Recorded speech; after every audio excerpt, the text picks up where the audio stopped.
Howdy friends and neighbors. Today I have an awesome guitar to share with you guys. This is a Dove. Gibson makes the Dove. This is a beautiful guitar, beautiful playing, beautiful sounding, all solid, flame maple, thermally aged, Sitka spruce top, thermally aged neck. It's an incredible guitar. However, this is not a Gibson. This is actually Gibson's custom shop partnering with Epiphone. So you got a Gibson headstock, Epiphone name brand, but this thing sounds like a true Gibson. It's got the full body depth. You know, Epiphone acoustics have disappointed me in the past just due to them not being built right. Again, they were kind of more of a budget friendly, so they cut all the corners they needed to cut to make that work. So they would make the body slimmer and stuff like this, and it wouldn't give the true acoustic tone of those types of instruments. Again, when you're paying $4,000 for a Hummingbird versus, $400 for the base model Epiphone, you kind of vary in there. Same with the Dove. They had a $400 model. They had a $4,000 model, and there was a difference in tone. This is a middle ground. This was $1,500 bucks. Incredible. Comes with a pickup system. Typically, I'm a stickler about undersaddle pickups. I'll tear them out. But with the way that this sounds, I'm not trying to mess with it. The only thing I did was lower the saddle because that's just player preference. I've got another one coming in. That way I can pull the undersaddle out and just kind of see the sound difference between the two. But they knocked it out of the park. I mean, the finish that they put on it is to make it look old. It's kind of got like the VOS, vintage old stock, new old stock, however you say it, finish on it. These are hand painted, hand inlaid Doves. Like, it's basically the 65 Dove that I owned.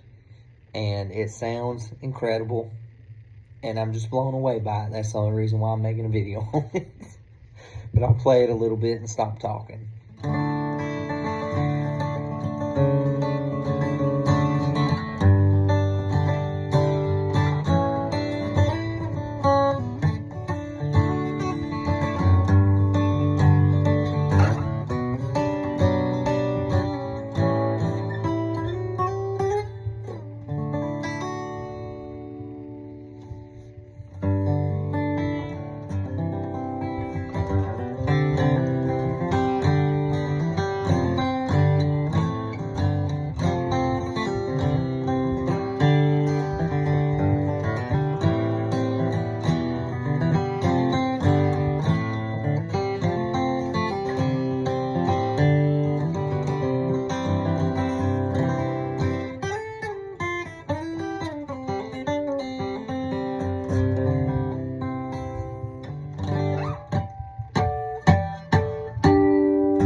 Now, I do have 13 gauge strings on it. That is another player modification I did because I run 13, so I had to do a little modification of the nut to get the 13s to fit.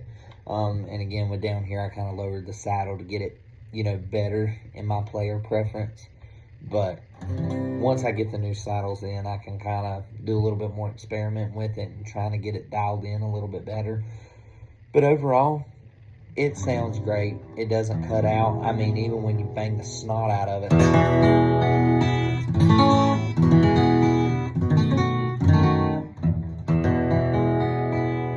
That's just, it's just barely here. But even capoed up, a lot of these guitars cut out when you put a capo on it. And like, I'll even put it up here just to prove a point.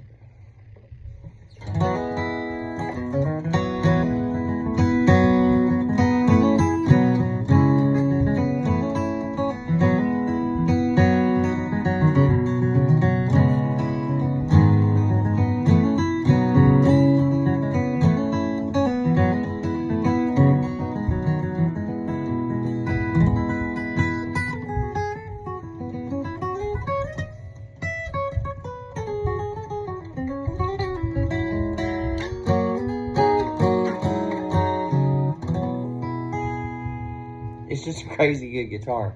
If you're in the market for something, check out these Inspired by Gibson acoustics.